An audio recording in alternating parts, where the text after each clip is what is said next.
Hello दोस्तों, आप सभी का स्वागत है स्टडी 91 के यूट्यूब चैनल पर। मैं शुभम सिंह आपका फिर से एक बार हार्दिक स्वागत करता हूं। आज हम लेके आए परसेंटेज की नेक्स्ट क्लास टाइप नंबर 5, जिसमें आज हम पढ़ेंगे आय और व्यय पर आधारित प्रश्न। इसके बारे में लास्ट क्लासेस में हमने परसेंटेज के 4 टाइप पढ़े हैं, ठीक है। उन चारों टाइप में कौन कौन से? पहला बेसिक पढ़ा है, दूसरा वृद्धि या कमी पढ़ा है, तीसरा पॉपुलेशन पढ़ा है, चौथा चुनाव पढ़ा है। आप उनको देखिए, तब जाके आपको आगे की चीज़ें समझ में आएगी। अब आय व्यय की बात करते हैं तो हमें सबसे पहले सीखना होता है ट्रांजैक्शन के बारे में कि ट्रांजैक्शन क्या होता है। भाई पहले हम ट्रांजैक्शन को सीख लेते हैं, ठीक है। मैं आपको जरा ट्रांजैक्शन सिखा देता हूँ। देखिए ट्रांजैक्शन कैसे किया जाता है, ठीक है। मैं आपको ट्रांजैक्शन सिखा देता हूँ कि ट्रांजैक्शन कैसे किया जाता है। ध्यान दीजिए, ट्रांजैक्शन की बात करते हैं।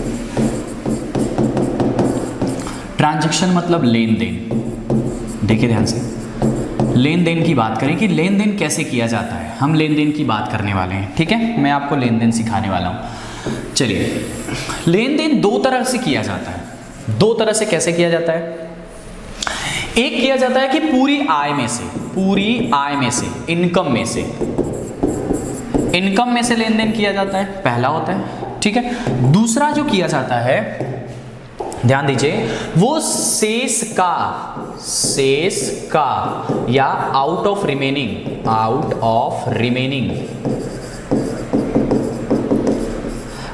रिमेनिंग जैसा वर्ड यूज करके किया जाता है। एक किया जाता है इनकम में से, डायरेक्ट इनकम में से, ये डायरेक्ट आप इनकम में से करेंगे। और दूसरा जो किया जाता है वो आपके आउट ऑफ रिमेनिंग, ऐसा शब्द, ये शब्द सवाल में यूज किया जाता है शेष का। इंपॉर्टेंट आपके लिए ये नहीं है, इंपॉर्टेंट आपके लिए शेष का वाला है। ये तो बहुत ही आसान होता है, जैसे मैं आपको दिखा रहा हूं। आपको पता है कि जब भी कभी आपको लेन देन करना होगा तो जो आपकी इनकम होगी उसी को हमेशा 100% मानना होगा। जो आपकी इनकम होगी उसी को हमेशा कितना मानना होगा? 100% मानना होगा। तो आपकी इनकम जो भी है उसको आपने 100% मान लिया। जैसे इनकम मतलब क्या है? जो आप कमाते हो, जो आप अर्न करते हो, वही आपका इनकम है। जो आप अर्न करते हो वही आपका इनकम है, ठीक है। 1 मिनट जरा देखते हैं।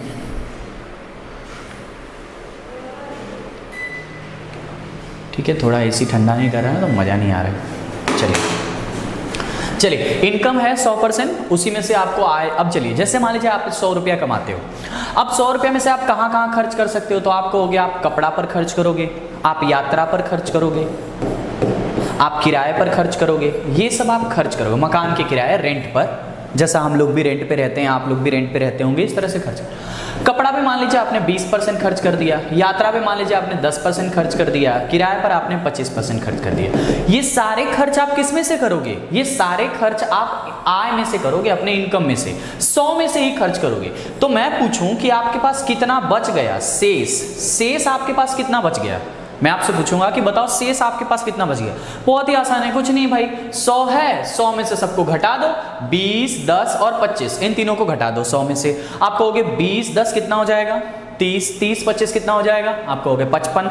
अगर 100 में से आप 55 घटा दे तो मतलब आपके पास 45% शेष बच गया है। मतलब ये आपकी सेविंग है। ये आपकी क्या है? सेविंग है। आपने इतना की बचत की है, आपने इतना व्यय किया है, ये आपका खर्च है और ये आपकी सेविंग है। समझ में आया?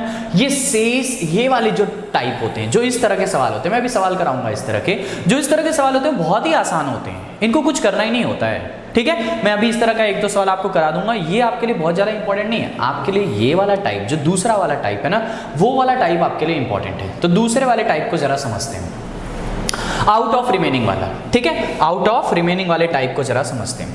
अब आउट ऑफ रिमेनिंग वाला कैसे किया जाता है? जरा देखिए, आउट ऑफ रिमेनिंग वाला कैसे किया जाता है। शेष का शब्द यूज किया जाता है, शेष का। जैसे मान लीजिए, अब इसमें भी आपको आय को हमेशा 100% ही मानना होगा। आप आय को 100% ही मानोगे। आपने आय को कितना मान लिया? 100% ही मानोगे। इसमें भी आपने आय को 100% मान लिया। अब इसमें से आप खर्च मान लो कर रहे हो कपड़ा पर, मान लो आपने कपड़े पर खर्च कर दिया 10%।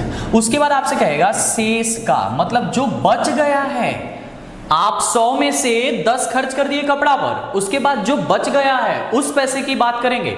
शेष का आपने यात्रा पर खर्च किया, मान लो आपने यात्रा पर खर्च कर दिया 20%। उसके बाद कहेगा शेष का, उसके बाद क्या कहेगा? शेष का, मतलब फिर से जो बच गया है उसकी बात करेंगे, जो बच गया है, ठीक है। आपने देखो 100 था, 100 था आपकी आय, उसमें से आपने 10% कपड़े पर पहले खर्च किया, मतलब आपके पास अब कितना बचा? 100 में से आपने 10 खर्च कर दिया तो आपके पास 90 बचा।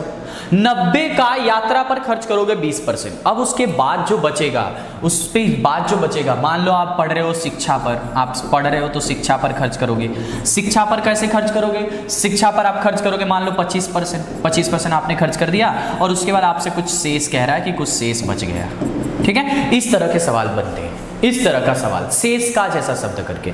इसका बेस्ट एग्जांपल यही है इन दोनों का, टाइप 1 या टाइप 2 का। इसमें दो तरह के टाइप बनते हैं। टाइप 1 या टाइप 2 का बेस्ट एग्जांपल क्या है हमारे लिए, मैं आपको बता रहा हूं। देखिए, जो आप जैसे मान लो आप स्टूडेंट लाइफ में हो, बहुत सारे दोस्त तैयारी करते हैं एग्जाम की, कोई घर पे रहता है, कोई घर से बाहर रह के तैयारी करता है, कोई गांव में रहता है। तो आपको एक मंथली पैसा मिलता है कि आपको इतना पैसा हम दे रहे हैं, इसमें से आपको अपना रेंट देना है, आप अपने कमरे का किराया दीजिए, आप अपने कोचिंग की फीस दीजिए, आप यहाँ दीजिए, आप वहाँ दीजिए, सारी चीज़ें आपको देना पड़ता है। तो वो सारा चीज़ कैसे किया जाता है वो ये मैं यहाँ पे आपको समझा देता हूँ। आपका पूरा ब्यौरा बना के दे दूंगा भाई, कहाँ कहाँ खर्च करना, कैसे कैसे। ठीक है, चलो, तो आपने इतना इतना यहाँ खर्च कर दिया है। ठीक है भाई, ठीक है, यहाँ इतना इतना खर्च कर दिया है। अब आपसे शेष का पूछा था, तो ये सवाल तो बहुत आसान था कि इसमें आपने टोटल में से डायरेक्ट घटा लिया था शेष, लेकिन इसमें क्या था भाई कि टोटल में से नहीं करना था, शेष का शब्द यूज करके करना था। तो अब इसको कैसे करें, जरा इसको समझते हैं, ध्यान दीजिए, ध्यान दीजिए, इस टाइप को समझते हैं कि शेष आपके पास कितना बचा है, इस टाइप को जरा समझते हैं। ठीक है, देखिए मैंने क्या कहा था, मैंने कहा था आप आय को मान लो 100%, आपने आय को मान लिया 100%, आपने आय को कितना मान लिया, 100% मान लिया। अब इस आय के 100% में से देखो कैसे करेंगे, बिना कोई फॉर्मूला वॉर्मूला के, कोई फॉर्मूला नहीं लगाना भाई, फॉर्मूला एकदम नहीं। इसका एक फॉर्मूला होता है, प्रारंभिक मान बराबर शेष मान गुणे 100, वो पता नहीं क्या क्या, नहीं याद करना। फॉर्मूला पढ़ने का क्या जरूरत है, कहीं भी मैथ्स में फॉर्मूला नहीं पढ़ना भाई। तो आप कहोगे 100% आपकी आय है, आप आय में से पहले कहां खर्च किए हो, कपड़ा पर। कितना खर्च किए हो, 10%। अच्छा बताओ 100 में से अगर आपने 10 खर्च कर दिया कपड़ा पर, कितना बचा, शेष कितना बचा? तो आप कह रहे हो शेष बच गया आपके पास 90%। कितना बच गया, 90%। अब इस 90% का आपने 20% यात्रा पर खर्च किया है, यात्रा पर 20%, लेकिन किसका, शेष का 20%। शेष 90 बचा है, 90 का 20% मतलब होता है 1/5, 90 का 1/5 18 आएगा। या फिर आप डायरेक्ट ऐसे कर सकते हो, 90 का 20 निकालोगे, 0 0 कट गया, 0 0 कट गया, 9 दूनी 18% आपने यात्रा पर खर्च किया। अब बताइए आपके पास कितना बचा, इसके बाद आपके पास कितना बचा। पहले जब आपने 100 आपकी इनकम थी, जब आपकी इनकम 100 की थी, तो आपने उस 100 में से 10% कपड़ा पर खर्च किया था, तो आपके पास 90 शेष बचे थे। फिर आपने उसमें से यात्रा पर खर्च कर दिया 18%। अब 90 में से अगर 18% आपने यात्रा पर खर्च कर दिया, तो बताओ आपके पास कितना बचा। अब आपके पास कितना बचा, तो आप कहोगे अब आपके पास बच गया है 72%। कितना बच गया है, 72% बच गया है। अब इस 72% का, अब आगे और बढ़ेंगे इसी में, इस 72% का आपने कहां खर्च किया, शिक्षा पर। शिक्षा पर, शिक्षा पर आपने कितना खर्च किया, जरा बताइए, शिक्षा पर आपने कितना खर्च किया, 25%। लेकिन किसका, शेष का। शेष आपके पास 72 है, 72 का 25 खर्च कर दिया, इसने काट दिया 4 बार में, 18 चौक 72, मतलब आपने 18% शिक्षा पर खर्च कर दिया। अब आपके पास कितना बचा, अब आपके पास शेष मान कितना बचा आपके पास। अभी मैं सवाल कराऊंगा, अभी बस मैं सिर्फ आपको एग्जांपल समझा रहा हूं कैसे कैसे करते। अब आपके पास कितना बच गया शेष, तो देखो आपके पास 72% था, आपने 72 में से 18% शिक्षा पर खर्च कर दिया। इसका मतलब अब आपके पास कितना रुपया बचा हुआ है, 72 में से 18 आपने निकाल दिया, इसका मतलब अब आपके पास 54% बचा हुआ है। अब आपके पास 54% बचा हुआ है। ये सवाल, जैसे इसमें तो आपने आसानी से शेष निकाल दिया था इस वाले मेथड में, लेकिन इसमें आपको इस तरह से शेष निकालना होगा। सेविंग ये जो आपकी है, आपने सारे खर्चे के बाद इतने रुपए की सेविंग की है। फिर से समझा देता हूं, जब सवाल में शेष का शब्द यूज किया जाए, कौन सा शब्द यूज किया जाए भाई, शेष का शब्द यूज किया जाए, तो क्या करेंगे, सबसे पहले आय को 100% मानेंगे, उसमें से जहां जहां ट्रांजैक्शन किया है उन सारे ट्रांजैक्शनों को इस तरह से अलग अलग बांट देंगे। पहले कहा था 10% कपड़ा पर, तो 100 का 10 मतलब 10%। कितना बचा, तो आपने कहा सर 90 बच गया था। 90 का 20%, तो 90 का 20 निकालेंगे, यहां 20 था ना यात्रा पर, 90 का 20 निकालेंगे, 90 का 20 आता है 18%। तो आपने 18 यात्रा पर खर्च कर दिया। 90 में से अगर 18 खर्च कर दिया तो कितना बचा, तो आप कहेंगे 72% बचा है। इस 72 का 25%, 72 का 25% यानी कि 18% आपने शिक्षा पर खर्च कर दिया, 72 का 25 निकालेंगे। अब आपके पास कितना बचा, 72 में से 18 घटा दीजिए, आपके पास 54%, यही आपका शेष मान है और यही आपका सेविंग है। दो तरह के टाइप, दोनों टाइप मैंने समझा दिया। अब इन पे सवाल करते हैं, ठीक है। ये समझ में आया है सभी को? जब सवाल करेंगे तो और डिटेल में समझ में आएगा। मैं आपको थोड़ा सा सवाल करा देता हूँ, बैकग्राउंड थोड़ा सा इसका चेंज कर देता हूँ, देखो, ठीक है भाई। बैकग्राउंड मैंने चेंज कर दिया। क्वेश्चन, चलिए ध्यान दीजिए। अब जरा एक क्वेश्चन में लिखता हूं, देखिए क्वेश्चन लिख देता हूं मैं। एक व्यक्ति अपनी कुल आय में से, दिख रहा होगा सभी को, अपनी कुल आय में से 20% भोजन पर खर्च करता है, भोजन पर, कॉमा 30% शिक्षा पर तथा 10% मनोरंजन पर खर्च करता है।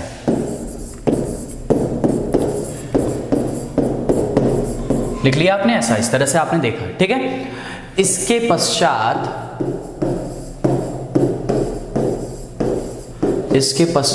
व्यक्ति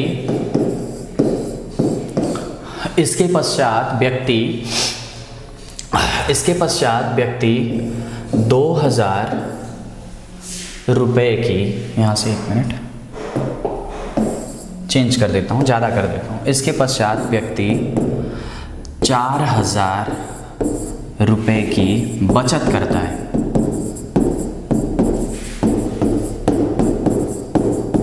तो कुल आय बताइए, कुल आय बताइए, ऐसा है मान लीजिए सवाल, कुल आय आपको बताना है, ठीक है।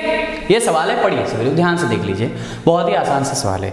एक व्यक्ति जो है अपनी कुल आय का, देखिए क्या लिखा है, एक व्यक्ति जो है अपनी कुल आय का, ध्यान दीजिए सभी लोग, अपनी कुल आय का 20% भोजन पर खर्च किया, 30% शिक्षा पर खर्च किया, 10% मनोरंजन पर खर्च किया और इसके बाद 4000 रुपए बचा लेता है। देखो बहुत ही आसान है भाई, कुछ नहीं करना है। देखो क्या करना है, आपने कहा इस सवाल को लगाना है, थोड़ा सा मैं इसको, देखो चलो क्या करते हैं, देखो आय को मान लेते हैं 100%, मान लो उसका 100% आया था।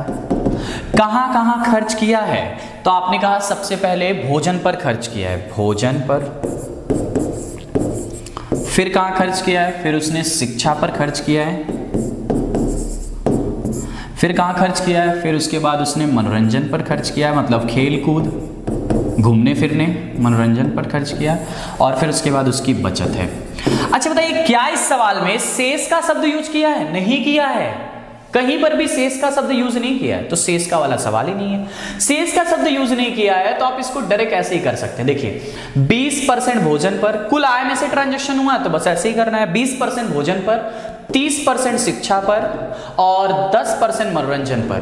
अब बताइए आय में से, अगर आय में से 20 निकाल दिया, 30 निकाल दिया और 10 निकाल दिया, 20, 30 और 10 कितना होता है, 60 निकाल दिया, कितना बच गया? तो आप कहोगे सर 40% बच गया, और यही तो उसकी बचत दे दी है 40%, कितनी दी है? 4000 रुपया दे दी है। तो यहां से आप कहोगे 1% का मान कितना आ जाएगा, 1% का मान कितना आ जाएगा, 4 ने काट दिया 100 बार में, 1% का मान 100 आ जाएगा। आपसे पूछा था कि उसकी आय बताइए, आपने आय को कितना मान रखा है, 100% मान रखा है, इसका मतलब 100 गुणे 100 कर देंगे, कितना आ जाएगा आय? जल्दी बताइए कितना आ जाएगा? तो आप कहेंगे 10,000 रुपए उसकी आय आ जाएगी। ये उसकी आय आ गई। बहुत ही आसान है। अब इसको आप देखो, ये तो मैंने आपको बेसिकली समझाया डिटेल में, आप इसको डायरेक्ट भी कर सकते हो। डायरेक्ट वन लाइनर कैसे? सवाल में कहीं भी शेष का नहीं लिखा हुआ है, सवाल में कहीं भी शेष का नहीं लिखा, एकदम बेसिक से आराम से समझा दिया, लिख लिख के समझा दिया। आपको एग्जाम में लिखना थोड़ी, इतना टाइम थोड़ी वेस्ट करना है, आपको डायरेक्ट करना है भाई, जल्दी से एकदम मजेदार से ट्रिक। देखो 20 खर्च किया, 30 खर्च किया, 10 खर्च किया, कहीं भी सवाल में शेष का जैसा शब्द नहीं लिखा है तो बिल्कुल 20, 30 और 20, 30, 50, 10, 60, 60 खर्च कर दिया, 100 में से 60 रुपया खर्च कर दिया, 40 रुपया बचा। यही 40% का मान 4000 है, 20 एक मिनट, देखो ध्यान से, यही 40% का मान 4000 है, आपने कहा 0 0 कट गया, या इसका मतलब 1% का मान आ गया 100। आपसे पूछा था आय आपने 100% मान रखा है, 100% का मान यहीं से आ जाएगा 10,000। माइक्रो सेकंड में नहीं, मैं तो कह रहा हूँ ऑप्शन देखो, धड़ाक से टिक कर दो भाई, पटाक से हो जाएगा, टाइम भी नहीं लगेगा। बहुत ही आसान सा कॉन्सेप्ट है, बहुत ही इजी सा कॉन्सेप्ट है। कोई डाउट हो अगर आपको तो बोलिएगा, कोई भी डाउट हो को कमेंट करिएगा, कोई भी मजे की बात अगर अच्छी लगेगी तो लाइक कर दीजिएगा, और सच में अच्छा लगेगा तो फैला देना भाई, शेयर कर देना, है ना। चलो ये समझ में आ रहा है सभी को, कोई दिक्कत की बात नहीं है ना। चलो नेक्स्ट आगे बढ़ते हैं, इसके बाद बढ़े आगे। चलो नेक्स्ट क्वेश्चन। अब ये तो मैंने एकदम बेसिक टाइप 1 वाला बता दिया, अब टाइप 2 वाले सवाल मैं आपको सीट से बता देता हूं। देखिए टाइप 2 वाले सवाल मैं आपको करा देता हूं, ध्यान दीजिए, ध्यान दीजिए। ये देखो यहां पे मैं सवाल लेके आया हूं आप लोग के लिए, देखिए इस सवाल को पढ़िए सभी लोग, पढ़िए सवाल को पढ़िए। मिस्टर एक्स एक नाम है, कितना अच्छा प्यारा नाम है, एक्स, मिस्टर एक्स ऐसे बोलिए, ऐसे स्टाइलिश में, मिस्टर एक्स ने अपनी मासिक आय का, ध्यान दीजिए एक मिनट, मिस्टर एक्स ने अपनी मासिक आय का 20%, कितना 20% भैया, देखो 20%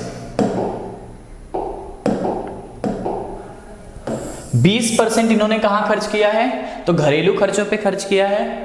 शेष का शब्द लिखा हुआ है 25%, कहां खर्च किया, बच्चों की शिक्षा पर 15%। अब यहां पे शेष का नहीं लिखा हुआ है, यहां पे कहीं शेष का नहीं लिखा, बस एक जगह शेष का लिखा हुआ है। चलो सवाल को एकदम आसानी से लगाएंगे, एकदम मजे के साथ। देखो भाई देखो, आय को मान लिया कितना 100%, आय को कितना मान लिया 100%, आय को कितना मान लिया 100%। देखो इसके बाद कहां कहां खर्च किए हैं, लगा दो, घरेलू खर्चा, घरेलू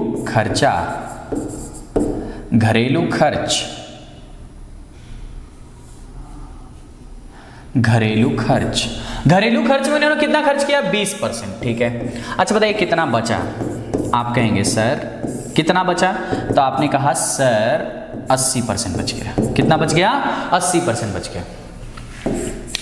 80% का बच्चों की शिक्षा पर 25%, मतलब शिक्षा, डायरेक्ट शिक्षा पर 25%, लेकिन किसका शिक्षा पर, तो आपने कहा शेष का शिक्षा पर, ठीक है भाई, शेष का शिक्षा पर। इसका मतलब शेष आपके पास 80 बचा है, 25% को देखते ही आपको हो गया, इसका मतलब तो 1/4 होता है, 25% का फ्रैक्शनल मान 1/4 होता है, इसका मतलब 80 का 1/4, 80 का 1/4 कितना होता है 20%, 20% शिक्षा पर खर्च कर दिया।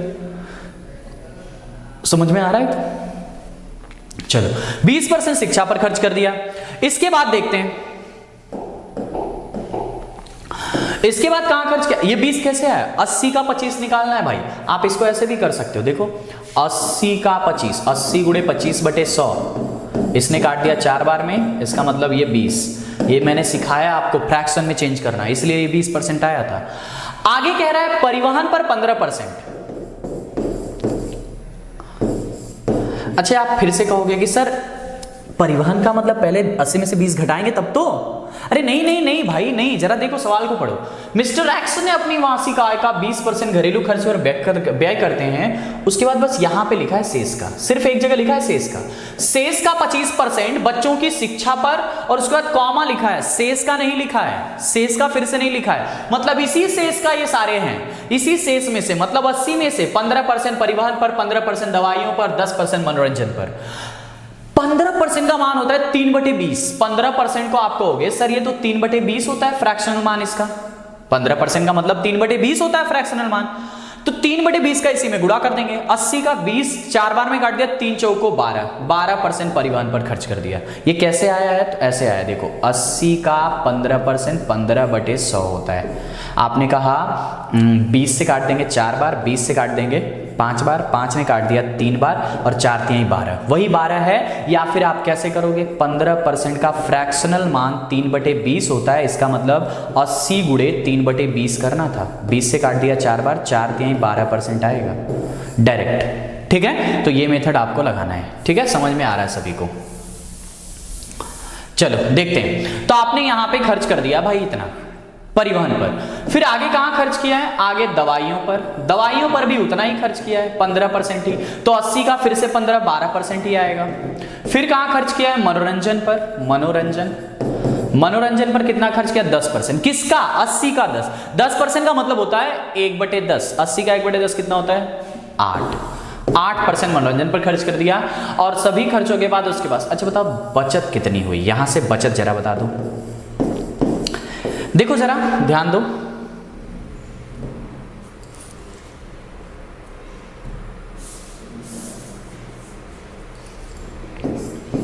ध्यान दो जरा, बचत को देखते हैं। थोड़ा सा सिस्टम समझने में टाइम लगता है, थोड़ा धीरे धीरे हो रहा है ना, कोई दिक्कत की बात। 100 था, 20 यहां खर्च कर दिया, 20 40 खर्च किया, 12 12 24, 40 और 24, 40 और 24, देखो 20 40 40, 20 40, 12 52, 52 64, 64 8 64 8 72 खर्च कर दिया। तो बचा कितना, 100 में से 72 माइनस कर देंगे, 100 में से 72 माइनस कर देंगे, बताओ कितना बचा, 28% की बचत है।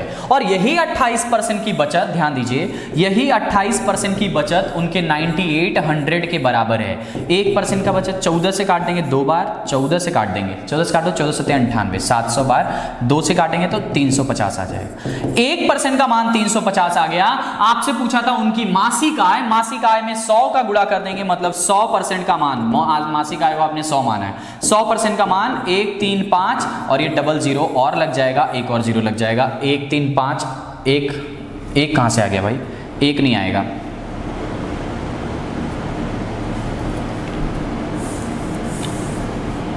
ठीक है, एक नहीं आएगा, यहां से देखो 3-5 ऐसे 100% का मान, ठीक है, ये आ गया 3-5 वाला, ये वाला रुपया, ठीक है, 3-5 वाला, बेदम आसान है। देखो फिर से समझा रहा हूँ, फिर से जरा समझा देता हूँ, थोड़ा सा आपको दिक्कत, ये बोर्ड है ना, थोड़ा सा इसमें थोड़ा समझने में, मिटाने में टाइम लगता है मेरे को, थोड़ा समझ रहा हूँ धीरे धीरे सिस्टम को, एक बार में आ जाएंगे फ्लो में, फिर मजा आ जाएगा। मिस्टर एक्स ने अपनी मासिक आय का 20% घरेलू पर खर्च करता है, शेष का 25% और 15% परिवहन और ये यहाँ खर्च करता है। देखो इन खर्चों के बाद थोड़ा ये सवाल का लेवल थोड़ा मैंने बढ़ा दिया था, ताकि इस तरह के सवाल खर्चे वाले बहुत टफ नहीं होते, इसलिए थोड़ा सा बढ़ा दिया। अब देखो आय को मान लिया 100%, आय को कितना मान लिया 100%, 20% खर्च किया, 20 खर्च किया, शेष बचा 80%। शेष कितना बच गया भाई, 80%। 80 का 20% कह रहा है कि 25% कितना होता है, आप कहोगे 1/4, 80 का 1/4 20 होता है, 20% शिक्षा पर खर्च किया, इसी 80 का 15% परिवहन पर, तो 15 का मतलब 3/20, 15 का मतलब 3/20, 3/20, 80 का 3/20 मतलब 12 आएगा, फिर 12 यहां भी 15 है इसलिए ये भी 12 आएगा, ये 10%, 80 का 1/10, 1/10 आ जाएगा 8। सारे खर्चों को घटा दो, इन सारे को जोड़ दो, 20 40, 12 24, 64 और 8 72 तो उसने खर्च कर दिया। खर्च शिक्षा परिवहन दवाई मनोरंजन मिला के उसने 72 तो खर्च कर दिया है। उसके पास बचा कितना, 100% की इनकम थी, 72% खर्च कर दिया, 28% बचा, और यही बचत इतने के बराबर है, 28% का मान इतना, तो 1% का मान इस तरह से आप निकाल लोगे। बात समझ में आई? ये एकदम आसान सा सवाल था, एकदम मस्त सा, एकदम जुगाड़ वाला। चलो नेक्स्ट क्वेश्चन की तरफ बढ़ते हैं। अगला क्वेश्चन देखिए ध्यान से, देखिए इसको, देखिए बहुत ही आसान सा सवाल है, आप लगा सकते हैं तुरंत। राम के कुल रुपयों में से 20% धन को दे दिया, धन कोई नाम है क्या, शेष का 25% खर्च करने के पश्चात 480 रुपए बचे राम के आरंभ में। बहुत ही आसान है, 100 मान लिया, सिंपल है, आय आरंभ में 100 रुपया रहा होगा, 20% धन को दे दिया, ये धन है कोई जिनको 20% दे दिया, ठीक है, धन लिख दिया, कुछ नाम और रहा होगा, चलो 20% दे दिया। उसके बाद बताओ बचा कितना, शेष, तो आपने कहा सर 80% बचा। 80% का उन्होंने 25% खर्च करने के पश्चात अब ये खर्च कर दिया, इन्होंने क्या किया, खर्च कर दिया। 25% शेष का, 80 का 25 1/4 मतलब 20 खर्च कर दिया। ये कैसे आया है, तो ये आया 80 गुणे 80 का 25, 25/100, आप डायरेक्ट कर सकते हो, यही 20 आया है। 25 को आप देखते ही कहोगे सर 1/4 होता है, 80 का 1/4 20, डायरेक्ट आप कह दिया। शेष, अच्छा बताओ जरा कितना बचा उनके पास, बताइए जरा, 100 था, 20 खर्च कर दिया, 20 खर्च कर दिया, ये वाला 20 और ये वाला 20, 40 खर्च कर दिया, मतलब 60 बच गया। इसी 60% का मान आपके 480 रुपए के बराबर है। 1% का मान 8 के बराबर हो जाएगा। 1% का मान 8 के बराबर हो जाएगा। आपसे पूछा आरंभ में कितने थे भैया, 8 में 100 का गुणा कर दो, कितने आ जाएंगे, 800 रुपया थे आरंभ में। आरंभ में 100% का मान यहाँ से कर सकते हो, 800 आ जाएगा। बहुत ही आसान सा सवाल है, बहुत ही मस्त सा सवाल है, ऐसे सवाल बनते हैं आपके पेपर में। अगला क्वेश्चन देखिए, एक अफसर के वेतन से 10% मकान किराया भत्ता काट लिया जाता है, शेष का वो 20% खाने पर खर्च करता है, शेष का 20% आयकर को देता है, शेष का 10% वस्त्रों पर खर्च करता है, इसके बाद उसके पास इतना रुपया बचता है। बहुत ही शानदार और बहुत ही थोड़ा कैलकुलेटिव वाला सवाल है, देखते हैं ध्यान से। एक अफसर का वेतन है, चलो आय मान लेते हैं उसका वेतन, ध्यान दीजिए यहाँ पे वेतन, थोड़ा सा वेतन को मान लेते हैं 100%, ठीक है। 20% खाने पर व्यय किया, खाने पर 20% खाना, शेष बताइए कितना बचा, आपने कहा 80 बचा, 80 बचा। 80 का 20% आयकर पर, 80 का 20% आयकर को, शेष का ना, शेष का लिखा है, आयकर को देता है। अब 80 का 20 दे दो भाई, मैंने 2 टाइप पढ़ाया है इनकम लेन देन में, एक ये वाला और एक शेष का वाला, ठीक है ना। तो आयकर को देता है, आयकर मतलब होता है टैक्स वाले को, टैक्स पे कर देता है, ठीक है। तो कितना टैक्स वाले को, कितना दिया टैक्स वाले को, शेष का 20%, 80 का 20, तो 80 का 20 कितना होगा, 16%, कितना हो जाएगा भाई 16। कैसे मैंने 16 लिख दिया, 20 लिखा था मैंने, कैसे 16 लिख दिया, तो आप कहोगे सर 20% का मतलब होता है 1/5, कितना होता है 1/5। अब 1/5 मतलब 80 का, सही है ना, अरे यार किराया भी था, एक मिनट, किराया वाला तो भूल गए यहाँ पे जो लिखा है ना, इसको भी तो लिखना है। चलो देखो, इस बार उनका वेतन मानते हैं 100%, वेतन मान लिया 100, इसमें से सबसे पहले उन्होंने किराया दिया है, किराया कितना दिया है 10%, कितना बचा शेष बताइए, शेष बचा उनके पास 80%। फिर इसका उन्होंने कहा दिया है, शेष का खाने पर, खाना पर व्यय किया है, शेष का 20%, तो यहाँ पे 90, ये कितना आएगा 90 आएगा, 90%। तो भैया शेष का 20%, 90 का 20% का मतलब होता है 1/5, तो 90 का 1/5 कितना होगा 18% उन्होंने खाने पर खर्च कर दिया। अगर आप मेरी परसेंटेज की सारी क्लास नहीं देखोगे तो आपको ये सब कैलकुलेशन समझ में नहीं आएगी, क्योंकि फ्रैक्शन मेथड से मैं पढ़ाता हूं आपको, कोई फॉर्मूला नहीं पढ़ाता हूं, इसलिए आप पीछे की वीडियोस को देखो तभी ये सब समझ में आया मैं कैसे 18 लिख दिया। 20% को मैंने क्यों 1/5 लिखा, 20% का मतलब 20/100 यानी 1/5, ठीक है, इस तरह से मैंने लिखा था। चलिए, खाने पर खर्च कर दिया, उसके बाद कह रहा है शेष का आयकर टैक्स को देता है। अच्छा बताओ, 90 में से 18 खर्च कर दिया तो कितना बचा शेष, जरा बताइए। 90 में से 18 खर्च किया, 72% बचा है। 72 का 20% आयकर को देता है, 72 का 20% आयकर को देता है। अब भाई 72 का 20% कितना होता है, तो आपको हो गए 1/5, 20 का मतलब कितना हो गया, 20 का मतलब कितना हो गया 1/5, ठीक है। तो 1/5, अब 72 को 1/5 से भाग कर दो तो आपको हो गए 14/75 होता है, 14.4, 4 इतना परसेंट आ जाएगा, 14.4 इतना परसेंट उन्होंने टैक्स दे दिया।